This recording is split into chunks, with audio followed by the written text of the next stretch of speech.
주신 하나님 말씀은 시편 119편입니다. 시편 119편 145절에서 152절입니다.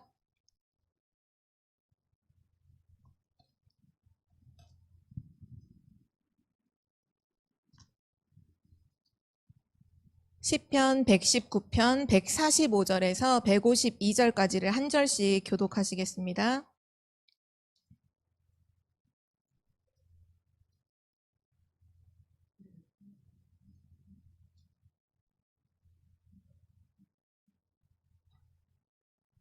네, 제가 먼저 읽겠습니다.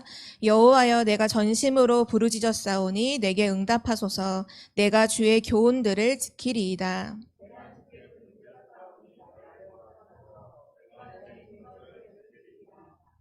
내가 날이 밝기 전에 부르짖으며 주의 말씀을 바라싸오며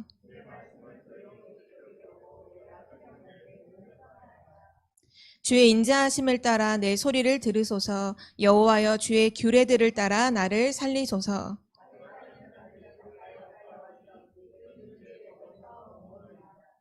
여호와여, 주께서 가까이 계시오니 주의 모든 계명들은 진리니이다.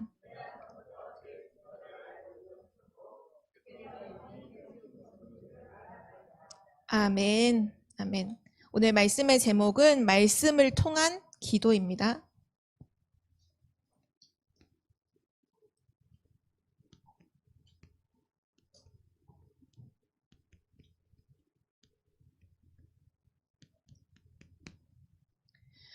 시편 119편은 하나님의 말씀에 대한 부분을 쭉 기록하고 있는 말씀이죠. 우리가 오늘 읽었던 말씀도 막 140 이렇게 넘어가잖아요. 굉장히 긴 메시지이지만 전도자 그리고 하나님의 정말 능력을 깨달았던 전도자 그 다윗이 하나님의 말씀이 어떠한 것인지에 대한 기록을 쭉 해놓은 것이 시편 119편이에요. 오늘 우리가 읽었던 말씀 모든 구절마다 그 흔적이 남아있는데요.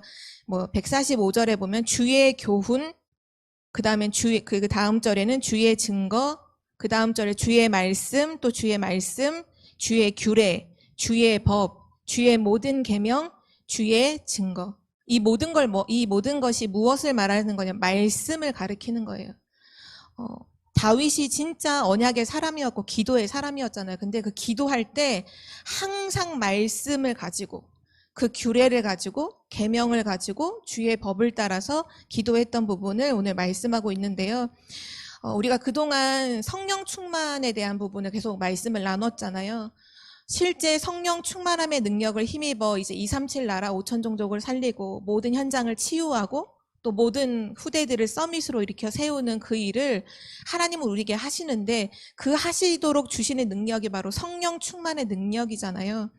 그 성령 충만의 능력을 실제 체험하게 하는 기도가 그럼 어떤 기도냐라고 했을 때 오늘 이 말씀 제목 그대로예요. 말씀을 통한 기도요.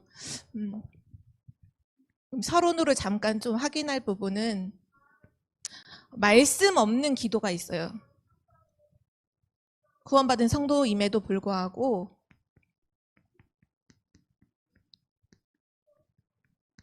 기도는 하기는 하는데 내가 말씀이 없이 기도한다 라고 하면 어떻게 될까요?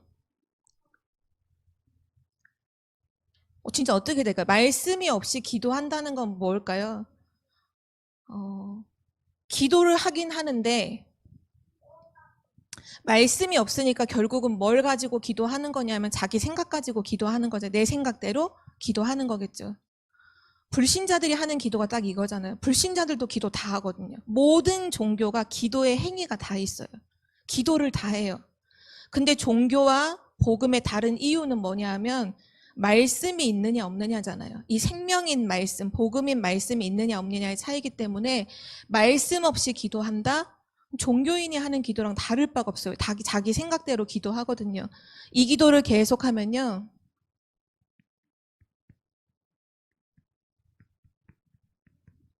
응답도 올 수 있어요. 그런데 중요한 건 뭐냐? 틀린 방향으로 간다는 거예요. 불신자들은 응답받고 그 응답 때문에 망하잖아요. 그게 저주거든요. 불신자는 기도해서 막 합격도 하고 막 응답도 받고 해요. 근데 그것 때문에 망하거든요.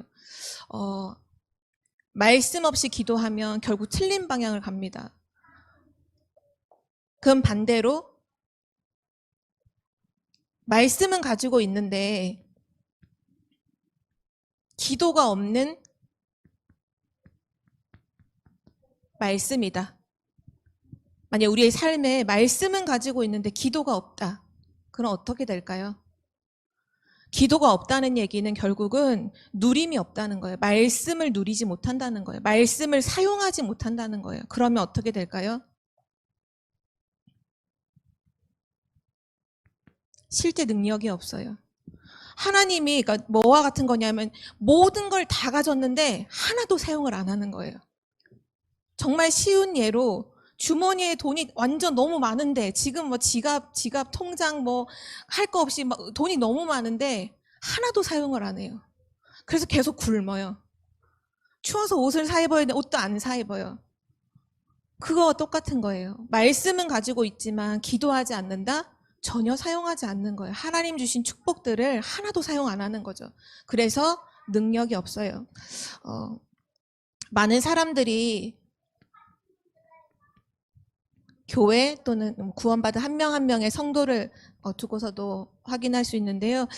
막 많은 방법, 교회 안에 조직이 있어야 돼. 좋은 조직이 있어야 돼. 교회 안에 많은 여러 가지 방법들을 해야 돼.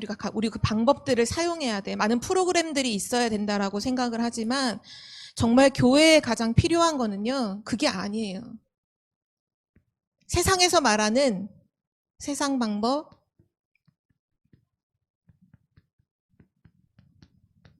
조직, 사람들이 대단하다고 여기는 프로그램, 그것이 필요하지 않아요. 진짜 필요한 것이 뭐냐 하면요. 말씀을 통한 기도를 누리는 사람이 필요해요. 진짜 말씀을 통한 기도를 누리는 사람은요. 하나님의 능력을 체험하게 되거든요. 오늘 말씀하시는 핵심이 딱 그거예요. 정확한 말씀을 가지고 정확한 언약을 가지고 정확한 기도 속에 있을 때 사도행전에는 오로지 기도했다 했죠. 기도 속에 있을 때 뭐를 체험하게 되냐 하면 능력을 체험하게 되는데 누구의 능력이 하나님의 능력을 체험하게 됩니다. 바로 이것을 성령 충만이라고 해요. 우리 삶에 가장 필요한 것이 무엇이냐, 정말 우리 교회에 가장 필요한 것이 무엇이냐 할 때 정확한 언약을 붙잡고 정확한 기도를 누리는 바로 그 사람이 가장 필요합니다. 하나님은 그 사람을 통해 역사하시고 일하시기 때문이죠. 이미 우리가 이번 원단 말씀을 통해서 주셨잖아요. 진짜 구원받은 하나님 자녀에게 필요한 게 무엇이냐. 시공간을 초월하는 보좌의 축복이 있다. 이미 가지고 있다. 이미 주셨다라고 말씀하셨잖아요. 그 보좌의 축복이 뭐로 연결되어 온다 하셨죠? 말씀과 기도잖아요. 말씀과 기도로 하늘 보좌의 축복이 연결되어 와요. 그것이 진짜 누려진다. 그러면 세상 부러워하거나 세상을 따라갈 필요가 없는 거죠. 그런데 그걸 내가 누리지 못한다 하면 이제 늘 무능하게 오히려 세상에 말도 안 되지만 불신자의 종노릇 하는 사단의 종노릇 하는 불신자의 종노릇을 할 수밖에 없는 거죠. 그래서 오늘 이 말씀을 통해서 진짜 말씀 정확한 언약을 확인하고 그 언약 속에서 기도하는 것이 회복되는 그런 은혜가 있기를 기도합니다. 왜 말씀을 통한 기도를 해야 되냐면 첫 번째 이유가 있어요. 그 이유가 뭐냐면요. 우리 모든 사람에게는요. 하나님이 계획을 가지고 계시고 하나님이 이끌어 가시는 중요한 방향이 다 있어요. 하나님이 주시는 방향. 그거를 찾기 위해서는 말씀을 통한 기도가 반드시 있어야 합니다. 하나님 주시는 방향을 찾아야 해요. 우리의 문제가 언제 풀리느냐? 하나님이 주시는 방향을 찾을 때 인생이 풀리는 거예요. 아, 내가 왜 이런 가정에 태어나고, 내가 왜 이런 과거가 있고, 내가 왜 이런 만남을 하고 있는 모든 이유가 어디에서 딱 풀리냐 하면 하나님이 주시는 방향을 찾을 때 딱 답을 얻게 되거든요. 근데 있어요. 하나님이 주시는 방향이 있어요. 성경에 보면 창세기 12장에도 아브라함을 하나님께서 이제 지목하여서 부르실 때 내가 너로 이제 복의 근원이 되게 하고 천하 만민이 너를 통해서 복을 받게 할 것이고 너는 너의 고향과 친척과 아버지의 집을 떠나서 내가 너에게 지시하는 땅으로 가라고 말씀하시잖아요. 정확하게 어디라고 말씀하지 않으시고 내가 너에게 지시하는 명령하는 땅으로 가라. 성경에 보니까요. 창세기 12장 4절에 보니까 아브라함이 하나님의 말씀을 따라 갔다라고 기록하고 있거든요. 하나님이 주시는 방향이 있어요. 그 방향을 찾으려면 말씀을 통한 기도가 반드시 있어야 합니다.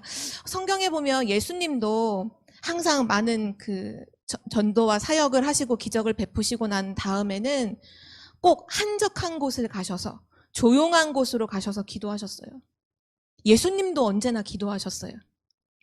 그리고 유럽 이제 영국의 중요한 전도 운동을 하고 또 말씀 운동을 했던 요한 웨슬레라는 사람은 이렇게 얘기했어요. 그 어떤 일보다 기도가 나의 본업이다. 기도하는 것이 나의 본업이다. 나의 일은 다른 게 아니라 하나님께 기도하는 것이 나의 본업이다. 그래서 오늘 이 시간 우리가 우리의 인생을 두고 우리의 인생은 한 번뿐이잖아요. 그리고 우리의 인생은 너무나 귀중하고 소중한 것이잖아요. 우리의 인생을 두고 오늘 결정할 것이 있는데요. 그게 뭐냐면 시간과 장소입니다. 어떤 시간을 말할까요? 어떤 장소를 말할까요? 실제 하나님의 말씀을 확인하고 그 말씀을 붙잡고 기도하는 그 시간, 그 장소가 반드시 우리의 삶에 있어야 돼요.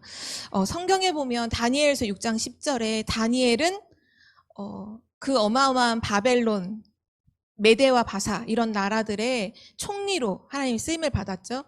얼마나 바쁘겠어요. 그때 당시에 막 120도 엄청난 전 세계를 지금으로 말하면 뭐 237 나라 이런 나라들을 전체 움직이는 초강대국의 최고 총리의 자리에 있는 거죠.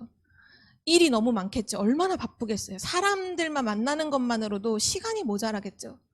근데 성경의 다니엘서 6장 10절에 보면 다니엘은 뭐라고 했냐면 왕의 조서가 그 어인의 그 조서가 찍힌 것을 알고도 자기 집으로 돌아가서 윗방에 올라가 예루살렘을 향한 창문을 열어놓고 전에 하던 대로 하루 3번씩 그의 하나님 앞에 기도하되 감사하며 기도했다라고 했거든요.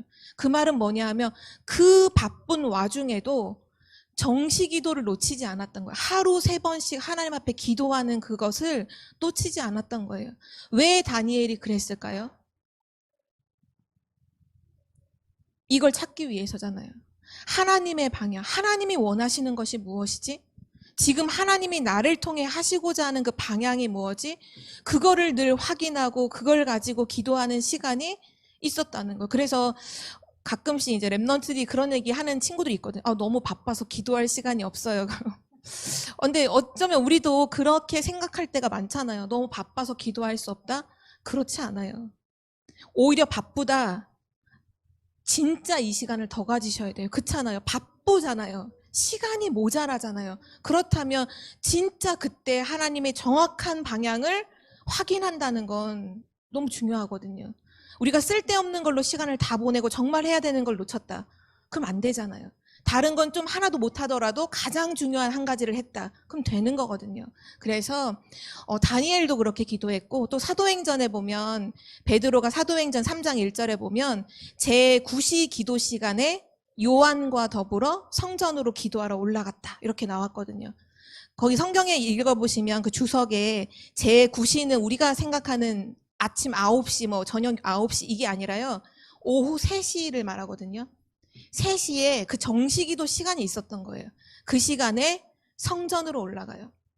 또 베드로가 자기 집을 떠나서 이제 전도하는 사역을 하는 와중에 사도행전 10장 9절에 보면 욥바라고 하는 곳에 머물러 있을 때에는 성경에 뭐라고 말씀하냐면 베드로가 기도하려고 지붕에 올라가니 그 시간은 제6시더라.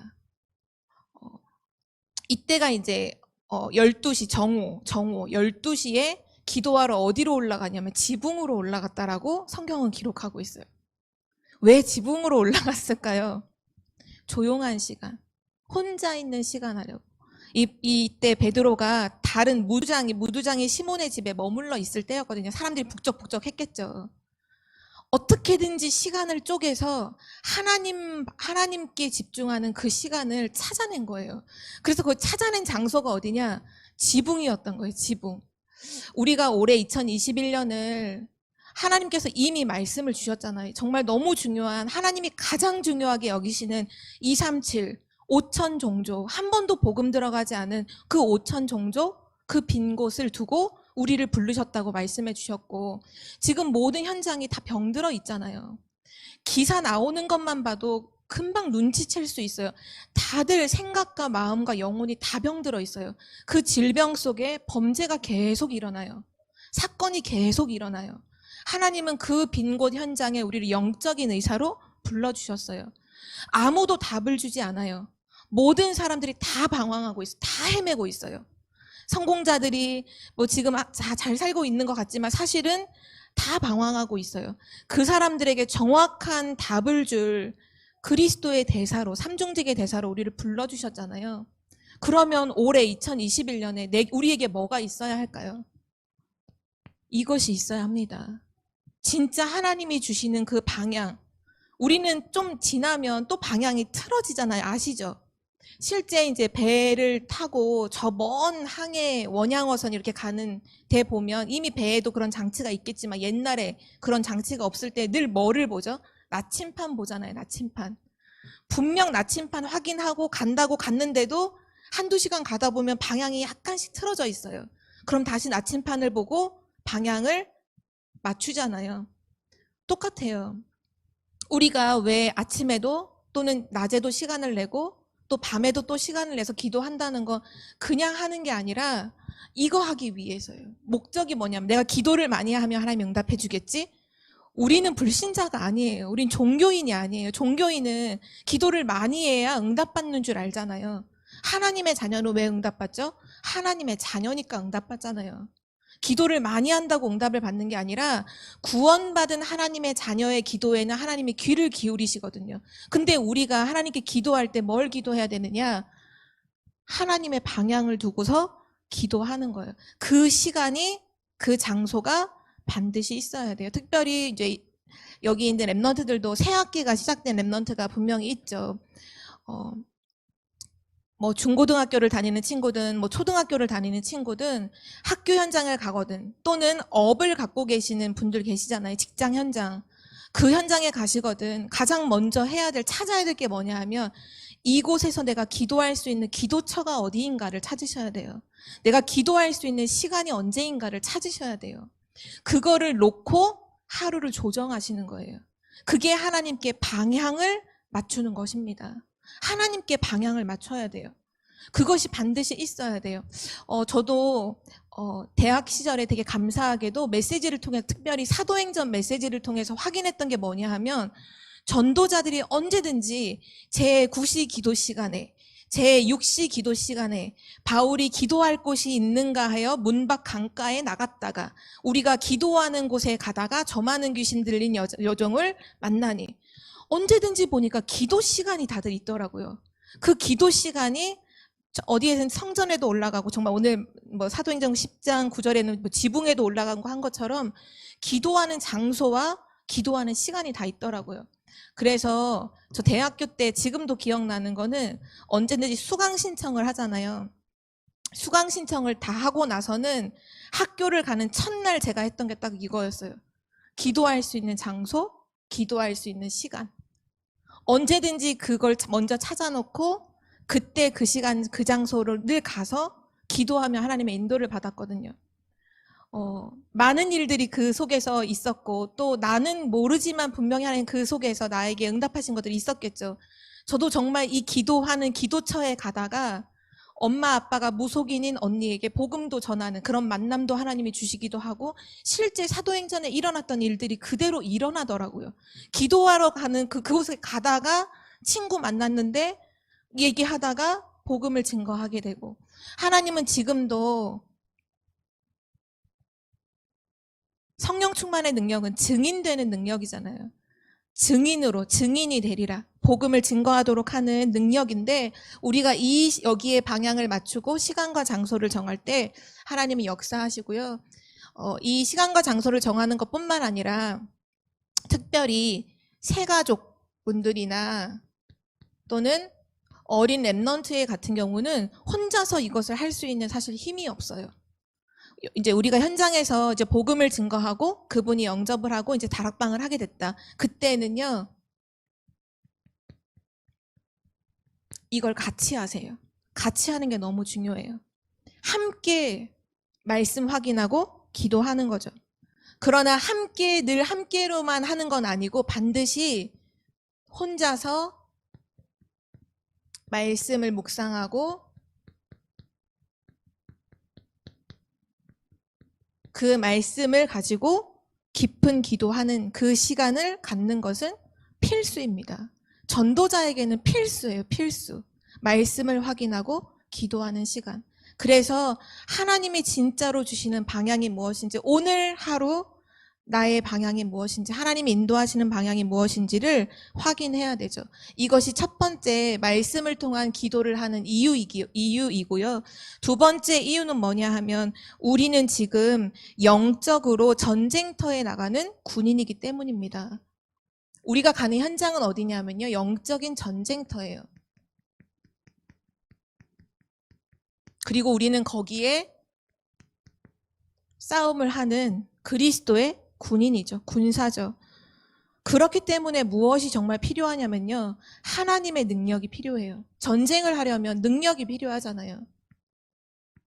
우리는 영적인 전쟁을, 사단과의 영적 전쟁을 하는 중이기 때문에 반드시 하나님의 능력이 필요합니다. 그래서 말씀을 통한 기도가 우리 삶에 있어야 해요. 우리의 적이 누구냐면요, 성경은 분명히 기록하고 있어요. 우리의 적은 사단입니다. 이 사단은 창세기 3장 1절에서 6절에 보면 최초의 인간인 아담을 완전히 무너뜨리잖아요. 그 아담으로 하여금 속여서 하나님을 떠나게 만들죠. 그게 사단의 능력이에요. 사단이 아무 능력 없고 우습기 아니라요, 사단이 하나님이 만드신 최초의 아담을 무너뜨렸다니까요. 창세기 3장 문제를 일으켰어요. 그래서 모든 사람으로 하여금 하나님을 떠나서 완전 재앙 속에 있도록 만들어버렸어요. 그게 사단의 능력이에요. 이 사단은 베드로 전서 5장 8절에 보니요, 지금도 우는 사자처럼 두루 다니면서 삼킬 자를 찾고 있다고 말씀하고 있고요. 또 우는 사자의 모습, 한편으로는 우는 사자의 모습으로, 또 한편으로는 고린도후서 11장 14절에 광명의 천사의 모습으로 인간을 속입니다. 우리를 속여요. 사단의 능력이 이렇게 지금도 역사하고 있음을 기억해야 돼요. 전도라는 건 뭐냐? 우리가 현장에서 진짜 전도자로 우리 부름을 받았는데, 전도라는 것은 바로 사단에게 빼앗긴, 사단의 손에 묶여있는 그 영혼을 건지는 거죠.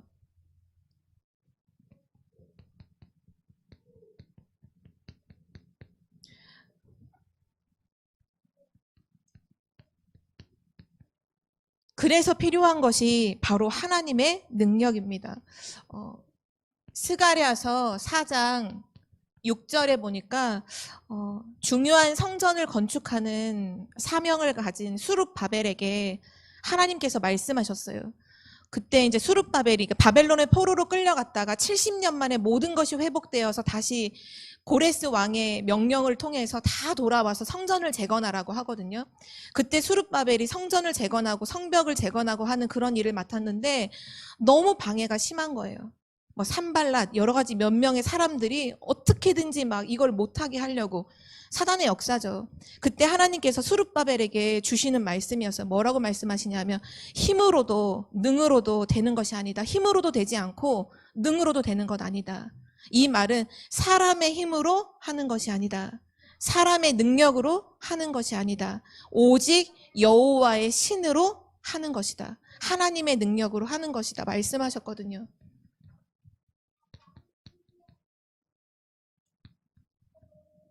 우리도 마찬가지예요. 우리도 진짜 현장에서 승리하기 위해서는요, 하나님의 능력이 필요합니다.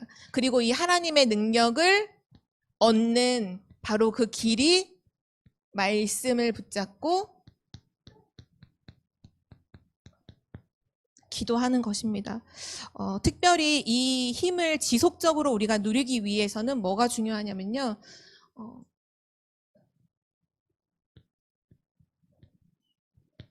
날마다가 너무 중요해요. 매일, 날마다 말씀을 붙잡고 기도하는 그 시스템이죠. 결국은 영적인 시스템. 그 영적 시스템을 세우는 것이 진짜 너무너무 중요해요.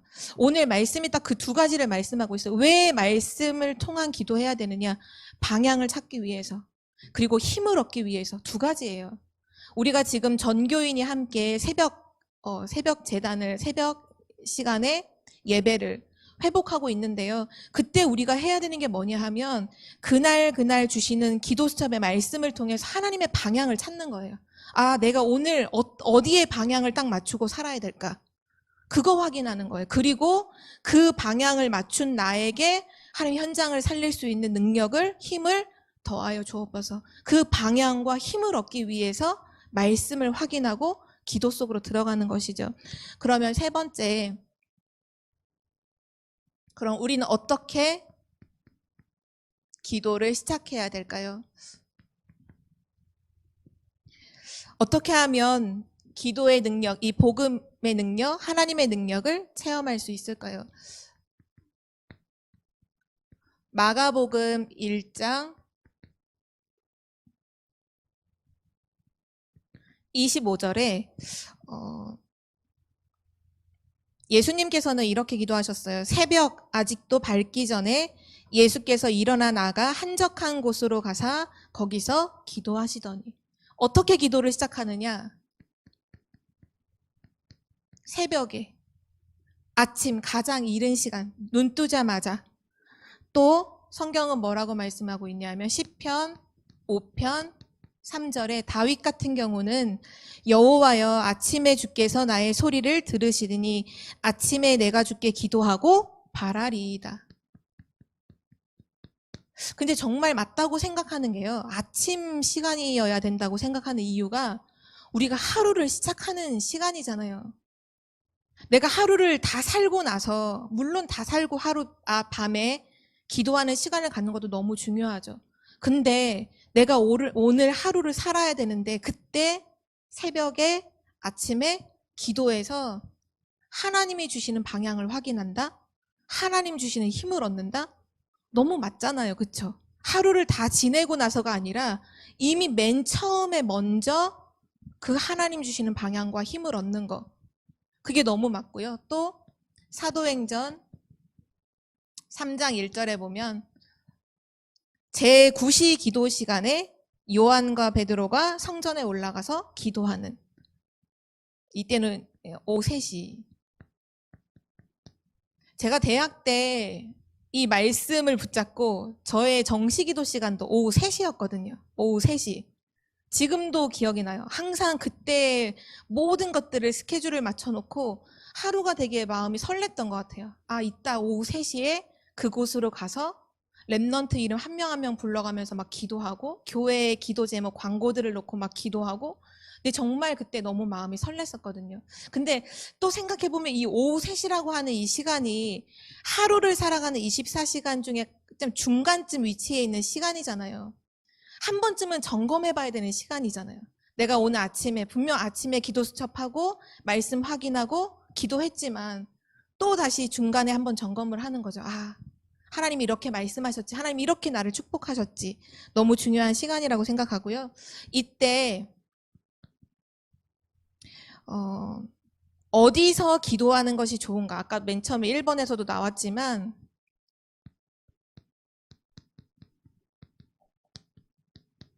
이때 교재에서 나오는 말씀은 성전에서 기도하는 것을 말하고 계시거든요. 성전에 올라갈세. 중요한 의미가 있다고 생각해요. 우리가 성전에 나와서 기도한다? 아침에 가장 이른 시간에 성전에 나온다는 거가 그냥 성전에 나오는 것이 아니라 그러기 위해서는 더 먼저 일어나서 준비해야 하고 잠자기 전에 이미 준비해야 하고 이 모든 것들이 뭔가 방향이 내 삶의 방향과 이 부분이 딱 맞춰져 있는 거잖아요. 그런 의미로서 성전에 올라가 기도했는데요. 지금 이 시점에 중요한 부분은 뭐냐 하면 내가 있는 모든 곳이 사실은 성전이잖아요. 내가 있는 직장 현장, 내가 있는 가정 현장, 내가 있는 학교 현장, 모든 현장에서 사실 기도할 수 있어야 합니다. 그게 우리의 기도하는 장소예요. 모든 곳이 성전 되도록, 내가 있는 모든 곳이 교회가 되도록, 하나님 나라가 임하도록 기도하는 거죠. 하나님이 응답하시는 기도는 어떤 기도일까요?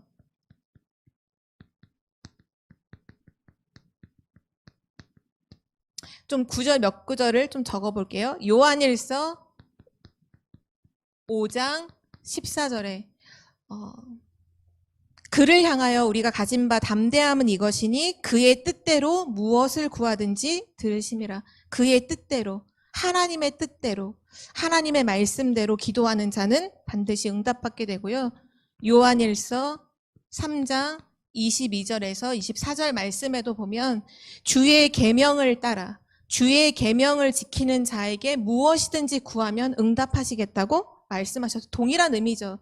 하나님의 말씀을 따라 기도하는 자에게 응답하시고 요한복음 15장 7절에도 보면요.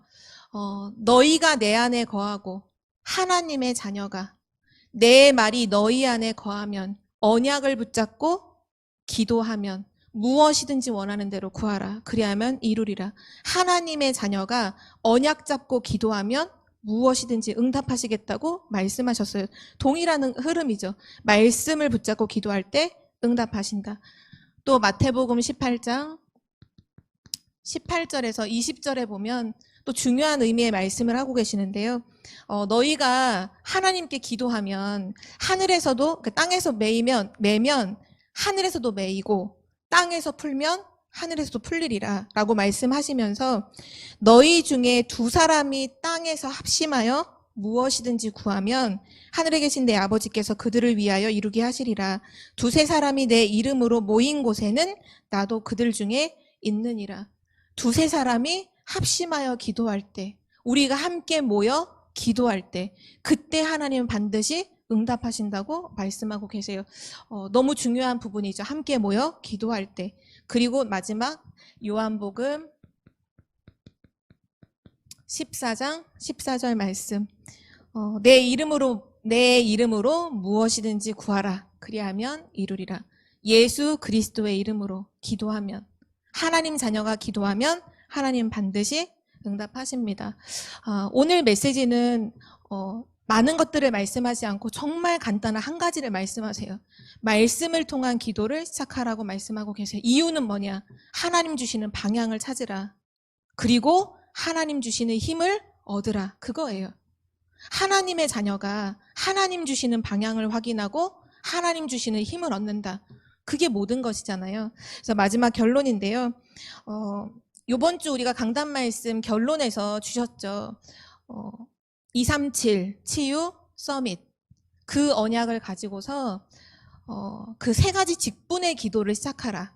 그러니까 영적 통신망의 파수꾼으로서의 기도를 시작하고 영적 의사로서의 기도를 시작하고 서밋 삼중직의 대사로서의 기도를 시작하라고 말씀하셨어요. 우리의 기도 제목이라고 하면 이게 바로 기도 제목이죠. 이거를 두고 매일마다 질문해야 돼요. 하나님, 오늘 이 언약을 붙잡은 내가 나를 통해 하나님 말씀하시는 방향이 무엇입니까? 오늘 내 인생 가운데 237과 연결되고 치유와 연결되고 서밋과 연결되어지는 그 방향이 어디입니까? 질문하고 도전해야겠죠. 그리고 하나님 그 일을 할 수 있도록 나에게 성령 충만 주옵소서. 나에게 능력을 허락하여 주옵소서. 모든 사람을 살릴 수, 정말 237 모든 237을 살릴 수 있도록 내게 능력을 주옵소서. 파수꾼의 혹시 그 묵상 해보셨나요? 파수꾼의 기도, 영적 의사의 기도, 서밋 삼중직의 대사의 기도가 무엇일까? 혹시 질문하고 도전해 보시나요? 저는 개인적으로 월요일 날 묵상을 했어요. 네, 제가 월요일 날 구역 예배를 드리면서 구역 함께 예배 드렸던 분들에게는 잠깐 포럼을 했는데, 전 파수꾼이 뭐라고 생각했냐 하면, 파수꾼은 지키는 사람이잖아요. 지금도 이제 저희 월요일 날 민우가 같이 식사를 하면서 이제 화요일 날 이제 임관을 하고 훈련을 받으러 갔거든요. 군인이 왜 있죠? 나라에 지키는 자잖아요. 파수꾼이잖아요. 전쟁 중인데 적군으로부터 나라를 지키는 자가 파수꾼이죠. 파수꾼으로서의 기도라는 건 저는 그렇게 생각했어요. 파수꾼은 안일한 생각을 하면 안 된다라는 생각이죠. 안일하게 생각하고 내가 대충 생각해버리면 사단이 모든 걸 다 빼앗아 가잖아요. 무너뜨려 버리잖아요. 전쟁에서 지는 거잖아요. 그래서 파수꾼으로서의 기도는 진짜 경각심을 가지고, 내가 오늘 기도하지 않으면 237 나라의 흑암이 덮친다는 거. 내가 오늘 기도하지 않으면 5천 종족 237 나라 그 모든 현장의 시공간을 초월한 흑암이 영적 문제를 동시다발적으로 퍼뜨려 버린다는 걸 알고 기도하는 거, 시급하게 기도하는 거죠. 간절하게 기도하는 거죠. 전 이 묵상을 하면서 생각났던 게 있는데요. 오래전에 그 윤재숙 전도사님이 이렇게 포럼을 하시는 가운데 어떤 얘기를 하세요? 본인 가정에 대한 포럼을 하셨어요. 그러니까 본인 가정이 하나님을 떠난 가정 속에 많은 영적 문제를 갖고 있는 가정이었다라는 얘기를 하시면서, 그 전도사님이 가장 먼저 부름을 받으신 거예요. 그 가정에서 하나님께 이제 구원의 부름을 받은 거죠. 그리고 가정을 놓고 기도하는데 너무 막 눈물이 나셨다고 하더라고요. 하나님, 우리 가정이 하나님을 떠났습니다. 그 한마디를 기도하는데도 눈물이 나서 기도가 안 될 만큼 막 너무 마음이 아프고, 또 더 간절해지는 기도가 되는 이유가 바로 위에 언니가 정신 문제를 갖고 있는 언니였어요. 실제 정신병원에도 막 들어갔다 왔다 하는 그런 상황이었죠. 근데 가정을 놓고 이제 매일 매일 밤마다 기도를 하는 거예요. 매일 밤마다. 하나님, 우리 가정이 하나님께 돌아오게 해주시고 흑암이 무너지게 해주시고. 근데 기도를 계속 하는데도 변화가 없더래요. 막 뭔가 영접을 막 빨리빨리 하고 뭔가 막 치유가 되고 하면, 눈에 보이는 변화가 있으면 기도가 응답이 되는구나 할 텐데 변화가 없더라는 거죠. 그래서 언젠가는, 기도를 계속 하는 중에 언젠가는 그날은 뭔가 본인도 영적으로 뭔가 좀 다운이 되고, 기도? 그냥 오늘은 좀 힘드니까, 나도 힘드니까 기도 좀 넘기고 지나가자 하고 그날 기도를 하지 않고 잠자리에 든 거예요.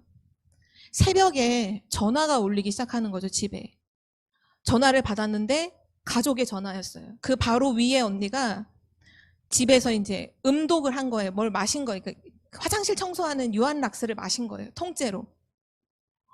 그래서 막 그때 막 가서 막 위세척하고 막 응급실 불려가서 막 하고는, 그 전도사님이 그 응급실 앞에 있는 조그만 의자에 딱 앉아서 생각한 게 뭐냐면, 내가 어제 기도하지 못했는데 그 틈을 타고 사단이 영적 문제가 영적으로 가장 약한 우리 언니를 쳤구나, 공격했구나.